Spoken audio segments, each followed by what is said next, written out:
राधे राधे दोस्तों। महाभारत के युद्ध में अपनी मृत्यु से पहले कर्ण ने श्री कृष्ण जी से पूछा कि मेरे सभी भाइयों को गुरु का प्यार मिला, आपका आशीर्वाद मिला, समाज में गौरव प्राप्त हुआ, इसलिए वो धर्म के मार्ग को जानते थे।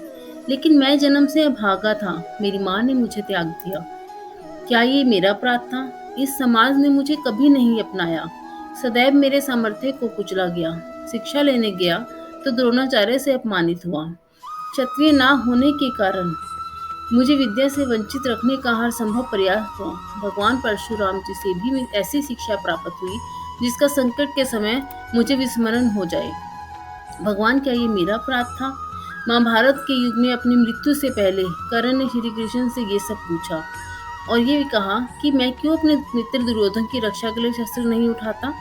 मुझे में तो मेरी माता ने भी अपने दूसरे पुत्रों की रक्षा के लिए स्वीकारा। इस संसार में यश, गौरव, मान, सम्मान, प्रतिष्ठा, यदि सब मुझे सिर्फ दुर्योधन के कारण मिला, तो क्या ये गलत था कि दुर्योधन के धर्म पर मैं चुप रहा?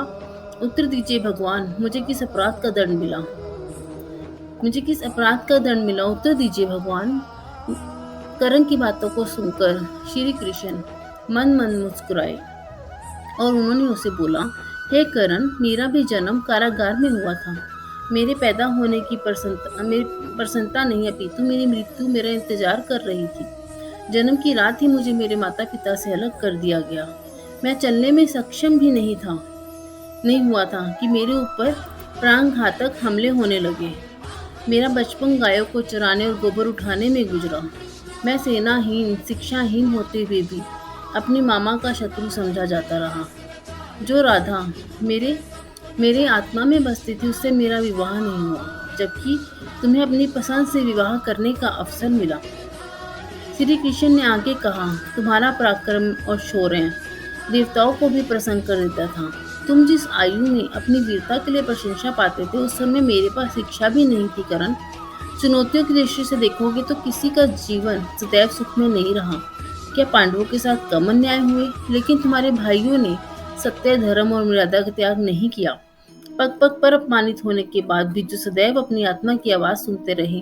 तुम्हारे मन में प्रतिशोध की भावना थी, इसलिए तुमने दुर्योधन को चुना। अर्जुन के मन में प्रतिशोध नहीं, न्याय की इच्छा थी, इसलिए उसने ईश्वर की शरण ली। श्री कृष्ण ने आगे कहा, इस बात का कोई महत्व नहीं कि जीवन में क्या अन्याय हुए। महत्व इस बात का है कि हमने उन अन्यायों का सामना किस तरह किया। इसलिए हे करण, जीवन में चुनौतियों का सभी के साथ है, लेकिन भाग्य कर्मों से निश्चित होता है। इसलिए दोस्तों, कभी भी चुनौतियों से डरना नहीं चाहिए और जैसे भी जीवन हो, जैसा भी चल रहा हो, हमेशा सही रास्ते पे ही चलने चाहिए। नमस्कार। कोई गलती हो गई हो तो क्षमा करना।